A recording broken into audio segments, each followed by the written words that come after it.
merupakan penyakit yang ditakuti oleh banyak orang. Ini karena stroke dapat menyebabkan kelumpuhan pada organ tubuh, baik sebagian maupun seluruhnya. Tidak hanya lumpuh, penyakit karena terganggunya aliran darah ke otak ini juga bisa menyebabkan kematian. Dari seluruh penyakit tidak menular, stroke merupakan penyebab kematian tertinggi. Di Indonesia, persentase kematian yang mencapai 15,4%. Sedangkan penyakit lain setelah stroke adalah hipertensi, diabetes, dan kanker. Angka kematian karena penyakit stroke juga dialami oleh orang muda. 1,7 orang dari 1.000 anak usia 18 tahun di dunia menderita penyakit stroke.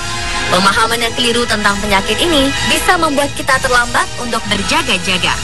Apa saja fakta dan mitos seputar penyakit stroke?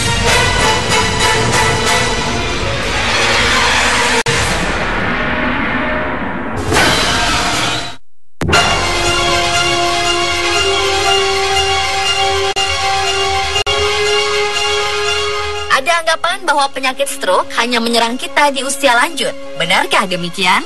Sebagian penderita stroke memang para manula. Namun kenyataannya, stroke tidak mengenal usia, bahkan seorang anak kecil pun bisa terserang stroke. Penyebab stroke di usia muda adalah karena gaya hidup yang tidak sehat, mulai dari kebiasaan makan gorengan atau makan makanan berlemak lainnya, hingga kebiasaan merokok. Kebiasaan ini membuat seseorang memiliki kadar gula darah dan kolesterol tinggi, sehingga darah menjadi kental, sehingga menghambat aliran darah ke otak.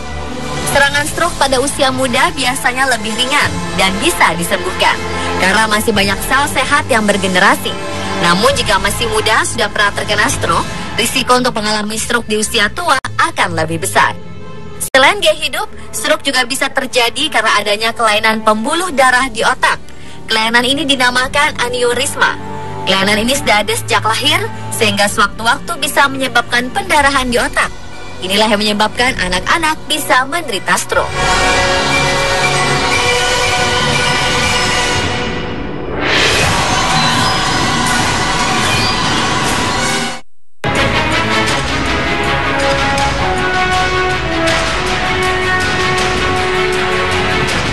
Darah tinggi memang menjadi faktor utama pemicu stroke. 40% dari penderita stroke disebabkan oleh hipertensi.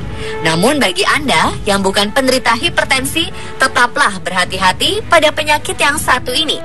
Karena beberapa faktor lain dapat memicu terjadinya stroke, seperti diabetes, kadar kolesterol, kebiasaan merokok, dan riwayat dalam keluarga. Penyakit diabetes merupakan pemicu stroke 2 kali lebih besar daripada penderita jantung. Anda yang memiliki kebiasaan merokok, minum minuman beralkohol, dan sering begadang juga bisa memicu stroke. Stroke bersifat multifaktorial, artinya ada banyak faktor penyebab stroke.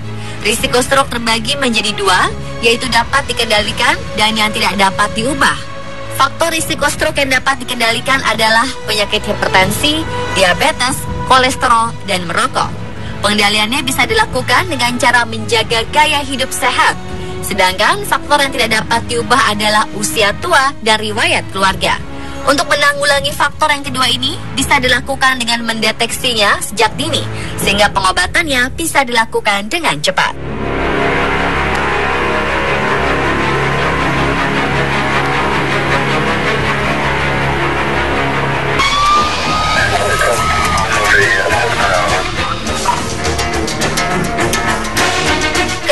Masyarakat terhadap penyakit stroke semakin menjadi karena banyak yang menganggap bahwa stroke tidak dapat disembuhkan.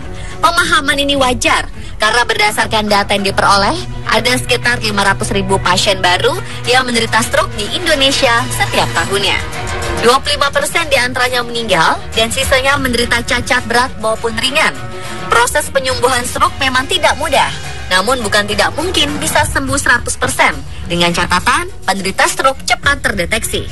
Selain pengobatan fisik, pasien juga harus dirawat secara kejiwaan karena dapat dipastikan mengalami stres yang parah akibat kehilangan kemampuan gerak hingga kehilangan pekerjaan. Penderita usia muda biasanya lebih cepat sembuh dan bisa terbebas dari serangan stroke. Jika terjadi penyembuhan total, pasien bisa bekerja kembali seperti biasa. Namun harap diingat, ketika pasien sembuh, pasien harus tetap waspada. Jika tidak menjaga gaya hidup, pasien bisa mendapatkan serangan stroke yang kedua kalinya, dan serangan ini akan lebih parah daripada sebelumnya.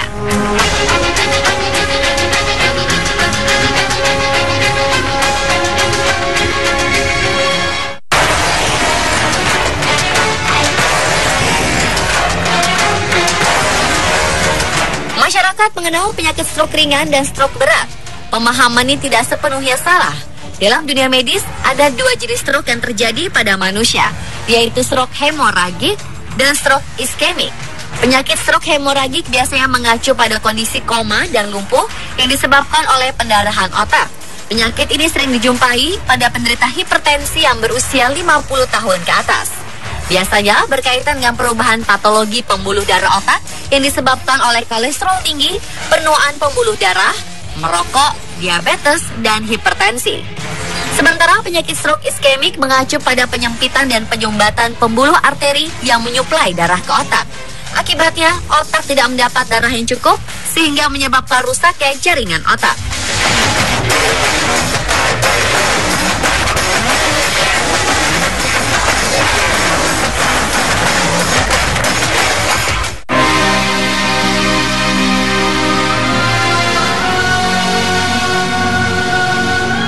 Mungkin Anda pernah mendengar bahwa kita bisa menusukkan jarum pada jari atau telinga pasien yang tiba-tiba terserang stroke. Banyak yang percaya pada tindakan tersebut karena ini merupakan metode lama yang berkembang pada zaman dahulu. Benarkah demikian? Menurut para ahli medis, tindakan ini kurang efektif karena darah pada pasien stroke belum tentu keluar dan mengurai stroke yang sudah menyerang. Ketika pasien mendapat serangan stroke, hanya ada waktu 3 jam kesempatan untuk mengurai stroke agar nyawa pasien terselamatkan. Karena itu, untuk menghemat waktu, sebaiknya bawa pasien ke rumah sakit terdekat yang memiliki peralatan lengkap untuk menangani stroke. Jika perjalanan ke rumah sakit membutuhkan waktu 1 hingga 2 jam, maka dokter hanya memiliki waktu 1 jam untuk mengobati pasien. Semakin lama pasien dibawa ke rumah sakit, semakin sedikit waktu bagi dokter untuk menyembuhkan pasien.